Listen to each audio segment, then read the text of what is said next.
अस्सलाम वालेकुम नाजरीन। Doctor Khalid from Punjab university.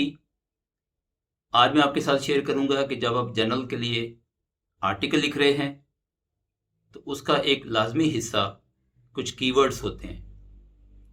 नाजरीन, कीवर्ड्स कुछ अल्फाज या फ्रेजेस हैं कि जिनकी मदद से आप ये जाहिर करते हैं कि आर्टिकल का मौजू क्या है। इसके लिए सबसे पहले तो आप पब्लिशर्स की गाइडलाइंस देखिए जर्नल की वेबसाइट पे जाके कि उन्होंने किस तरह से और कितने कीवर्ड्स आपको अलाउ किए हैं।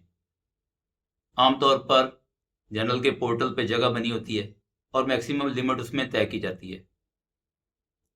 इनकी तादाद अमूमन 3 से लेकर 10 तक होती है। आप इनकी सिलेक्शन टाइटल और एब्स्ट्रैक्ट में से कर सकते हैं, या दूसरा तरीका ये है कि आप कोई standardised list of subject heading, जैसे कि मेडिकल सब्जेक्ट हेडिंग लिस्ट है मैश के नाम से, या दूसरे सब्जेक्ट एरियाज में थिसॉरस होते हैं, उनसे मदद लेके आप कीवर्ड्स का फैसला कर सकते हैं। इनको लिखने का सबसे बेहतर तरीका ये है कि 2 से लेके 4 तक अल्फाज का एक फ्रेज बनाएं।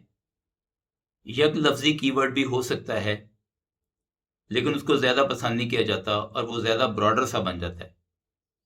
तो कोशिश करें कि एक फ्रेज की शक्ल में हो, जो मीनिंगफुल हो, स्पेसिफिक हो और पूरी तरह से आपके मंदरजात को, आपके कंटेंट्स को जाहिर करने वाला हो।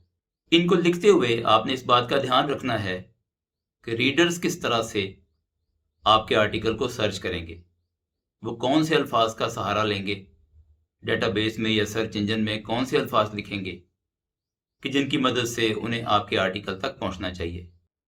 इस बात को भी सामने रखें कि एक कंसेप्ट या टॉपिक को जाहिर करने वाले कई अल्फाज होते हैं जिनको वेरिएंट्स कहते हैं। तो किसी टर्म के वेरिएंट्स को भी आप इस्तेमाल कर सकते हैं, इसलिए कि यूज़र के बारे में ये अंदाज़ा करना कि वो कौन से लफ्ज़ से एग्जैक्टली सर्च करेगा, ये आसान काम नहीं है। कीवर्ड्स में आमतौर पर एब्रीविएशंस को इस्तेमाल नहीं किया जाता, सिवाय उन एब्रीविएशंस या एक्रोनिम के कि जो उस फील्ड के एक्सपर्ट्स में मशहूर हों और बड़े कॉमन हों। आप कीवर्ड्स की पॉपुलैरिटी देखने के लिए सर्च इंजन्स को यूज़ कर सकते हैं। इसके अलावा कीवर्ड्स रिसर्च के टूल्स भी होते हैं, इनमें से बाज़ फ्री हैं।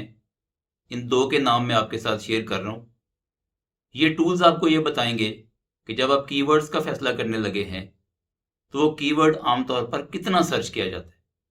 तो पर मंथ सर्चेस की तादाद आपके सामने आ जाएगी और आपके लिए फैसला करना आसान होगा कि 2 कीवर्ड्स में से कौन सा ज़्यादा बेहतर है।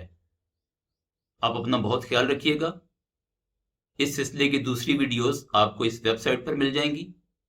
आपका बहुत शुक्रिया।